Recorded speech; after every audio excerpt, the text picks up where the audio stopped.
So, I'm about to talk about this series that's apparently gone now. So this was actually pretty interesting. This is pretty cool. I got into this on the SYFY Channel, and I got into it on the first one, this whole Channel Zero. I really liked this one. This one had this sense of awe, and you kept guessing, and you tried to puzzle things together, and it really drew you in. I really loved this story. Apparently it did really well, because of this one, they ordered 3 more.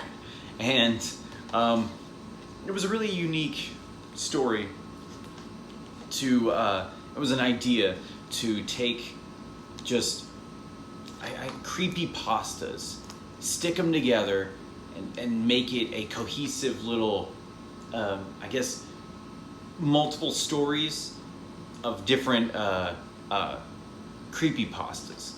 And this was really interesting. This was really good. I think this one, overall, I think this one tops every single one of these.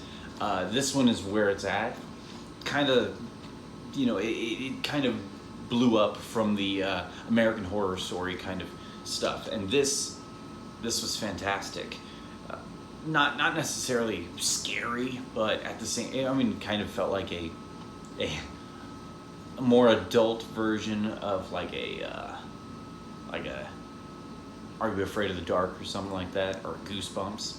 But it was still good. It was still engaging, and it was great for adults. It's really good for adults.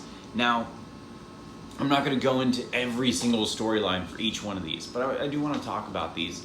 The No End House, this one came out right after Channel Zero, Candle Cove. This one was it had the same feelings. I mean, the first 4 episodes of this one was fantastic. You were like, oh, this is good. This could be really cool. But then it felt like it ended on the 4th episode, and then they didn't know how to stretch it on for a couple more episodes. So, this one I think was the weakest of the bunch. This one wasn't bad though, and I love the art. I absolutely love the art on every single one of these. Then of course we had the 3rd one, and this one was interesting because this one being Butcher's Block, that was the unique idea behind it. This one, I think, could have been absolutely great. It had one of the greatest actors of the 80s in there. But, he couldn't really save everything. This one was not the weakest. This one was actually really good in a sense. It didn't have that constant, oh my god, I gotta puzzle this together. It was pretty cut and dry. You had really good imagery. Every single one of these have really good imagery. Oh, and I talked about him, but I didn't actually say his name. Rutger Hauer is in this movie, or in this series, and he plays the antagonist. This one was supposed to have a lot more monsters than it did, and I don't know. I feel like this one kind of, in a sense, let me down, because this one had so much promise, and I really liked the idea of just stairways in the middle of nowhere leading to you don't know. And I really liked that premise, and I wish they would have done more with that, but they didn't. So I feel like that is kind of where they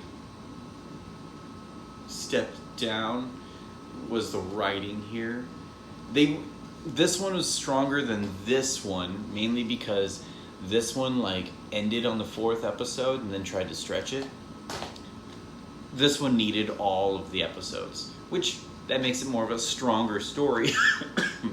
But at the same time, I just don't think the story was as strong as the original.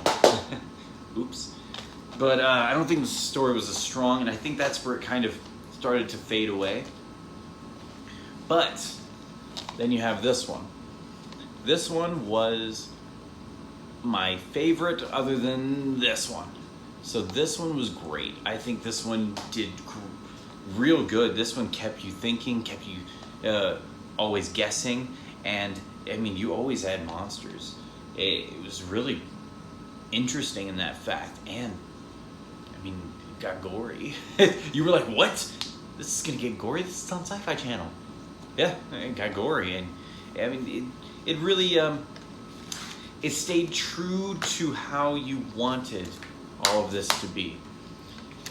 I wish this was season 2. I wish this was the season 2 that they would have had, but this ended up being season 4.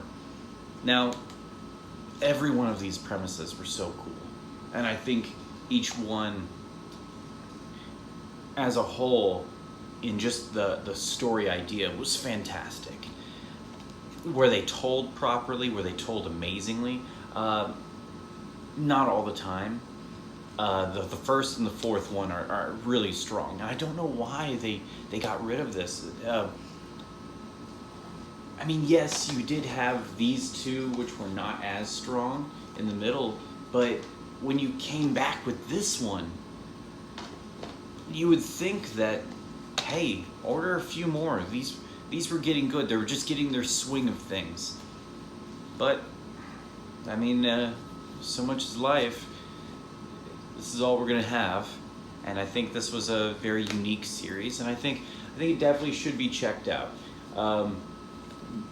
If you're a horror fan, definitely check these out. I think these were, I mean, first of all, look how cool this looks. I mean, these look pretty cool sitting on a shelf. Let's be honest, you see that, people are gonna go, hey, I haven't seen that movie. So, yeah, if you're gonna check these out, definitely check them out. They're, not every single season is for everybody, but they're at least fun for the average horror viewer. Channel 0.